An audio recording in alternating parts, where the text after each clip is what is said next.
वरती संस्कार उत्तम करा, कारण संस्कार उत्तम होणं ही इतकी काळाची गरज आहे. खऱ्या अर्थानं साधू संतांच्या पदस्पर्शानं पावन झालेली आपली ही भूमी महाराष्ट्र भूमी आणि खऱ्या अर्थानं महाराष्ट्र भूमीमध्ये असणारा हा जुन्नर तालुका छत्रपती शिवरायांच्या पदस्पर्शानं पावन झालेला हा तालुका आहे. मला असं वाटतं छत्रपती शिवरायांच्या पदस्पर्शानं पावन झालेली ही भूमी असताना सुद्धा गेल्या काही दिवसांपूर्वी या भूमीमध्ये अशी घटना घडली की इतक्या छोट्याशा, मला वाटतं किती 9 वर्षाचं ते लेकरू होतं ना, 9-9.5 वर्षाचं ते लेकरू, त्या लेकरावरती अन्याय अत्याचार व्हावा. कळतो का रे त्या मुलीला अन्याय काय? कळतो का तिला अत्याचार काय? अत्याचार काय ज्या वयामध्ये कळत नाही, अन्याय काय ज्या वयामध्ये कळत नाही, त्या वयामध्ये जर खऱ्या अर्थानं आपल्या लेकीवरती अन्याय अत्याचार होत असेल तर आपण कुठल्या विचारानं जगतोय?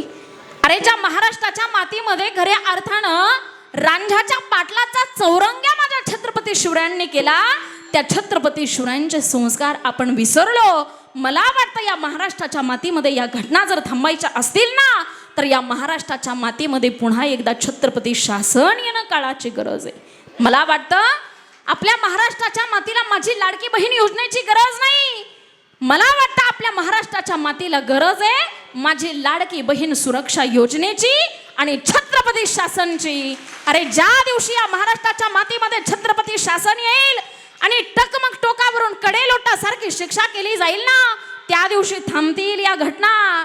म्हणून काळाची गरज आहे माईबापांनो, खऱ्या अर्थानं या महाराष्ट्राच्या मातीमध्ये माझ्या जिजाऊ मासाहेबांनी असे संस्कार केले की जन्मानंतर संस्कार केले याच्यामध्ये नवल नाही, तर गर्भ संस्कार किती सामर्थ्यवान होते. ऐका, माझ्या मासाहेब जिजाऊंना डोहाळे लागले. ते कशाचे लागले?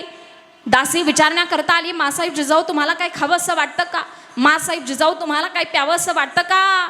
त्यावेळेला मासाहेब जिजाऊंनी सांगितलं, मला काही खावंसं वाटत नाही, मला काही प्यावंसं वाटत नाही, मला वाटतं त्या घोड्याला टाच मारावी, त्या घोड्यावरती बसावं आणि सह्याद्रीच्या दऱ्या खोऱ्यातून तो घोडा फेकावा.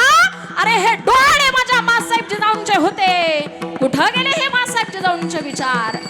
अरे त्या विचारानं खऱ्या अर्थानं त्या मातेची कूस पवित्र झाली, परिणाम छत्रपती शिवरायांचा जन्म झाला. म्हणून आपण म्हणतो ना, माझ्या जिजाऊची पुण्याई कशी आली या फळाला,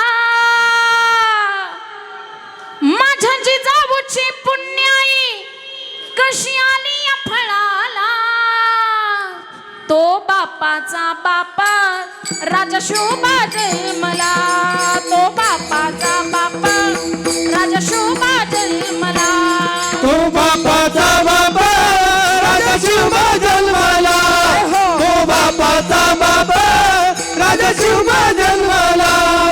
अरे हीच ती भूमी आहे, हीच ती भूमी आहे ज्या भूमीमध्ये छत्रपती शिवराय जन्माला आले. काय पुढे बारीक बसवा, ज्या भूमीमध्ये छत्रपती शंभूराजे जन्माला आले. अरे ज्या भूमीमध्ये 18 पगड जाती एकत्र करून शिवरायांनी स्वराज्य निर्माण केलं, हीच ती भूमी आहे.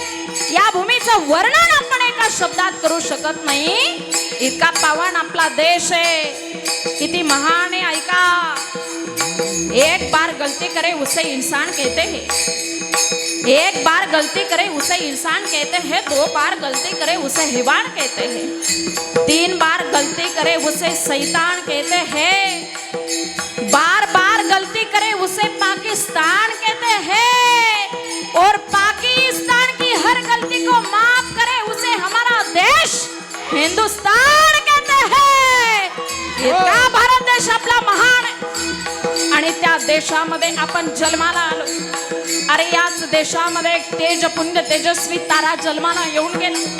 अरे कधी जन्माला आला? ऐका, ज्या काळामध्ये आया बहिणींची इज्जत लुटली जात होती, ज्या काळामध्ये मंदिरं उद्ध्वस्त होत होती, ज्या काळामध्ये कुटुंब उद्ध्वस्त होत होती, त्याच काळामध्ये एक तडपता तारा, तेजपुंज तेजस्वी तारा या महाराष्ट्राच्या मातीमध्ये, या जुन्नर तालुक्यामध्ये शिवनेरीवरती जन्माला आला. तारीख होती 19 फेब्रुवारी 1630 आणि गड होता शिवनेरी. शिवनेरीवर शुभ जन्मला राजांचा अधिपती, सारे राजांचा अधिपती,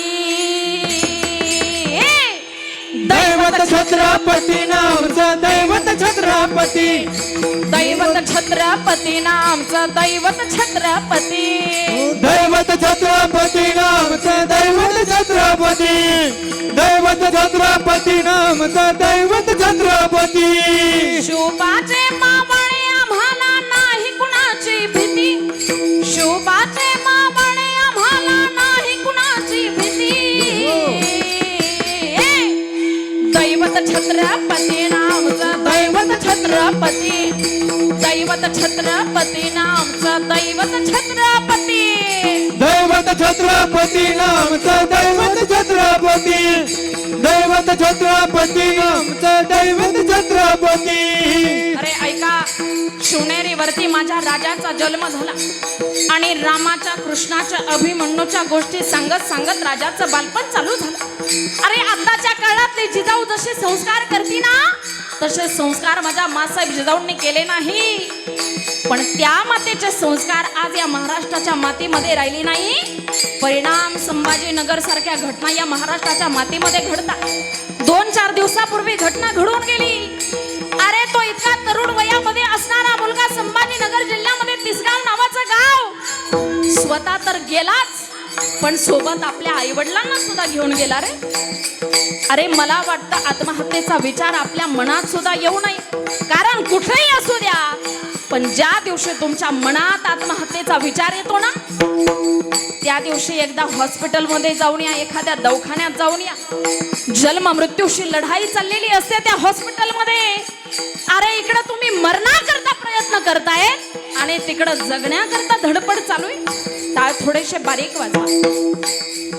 जगण्याकरता धडपड जेव्हा चालू असते ना तेव्हा आपल्या आयुष्याची किंमत आपल्याला कळते आणि ती किंमत आपल्याला कळली पाहिजे माई बापांनो. म्हणून इथं बसल्या प्रत्येक माझ्या माई माऊलीला माझी विनंती असेल आपल्या लेकरावरती संस्कार करताना छत्रपती शिवरायांच्या विचारानं संस्कार करा. छत्रपती शंभूराजेंच्या विचारानं संस्कार करा. काय विचार होते माझ्या छत्रपती शंभूराजेंचे. अरे वयाच्या 16व्या वर्षी बुधभूषण नावाचा ग्रंथ लिहिला. वयाच्या 16व्या वर्षी नखशिकांत नावाचा ग्रंथ लिहिला आणि आपल्या घरातलं 16व्या वर्षातलं काय करतं विचार करणं काळाची गरज आहे.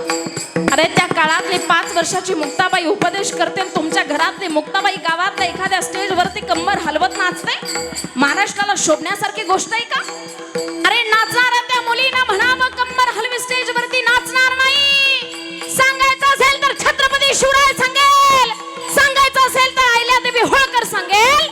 सांगायचं असेल तर राजमाता राष्ट्रमाता जिजाऊ मासाहेब सांगेल. आणि नाचायचं असेल तर कीर्तनात नाचेल.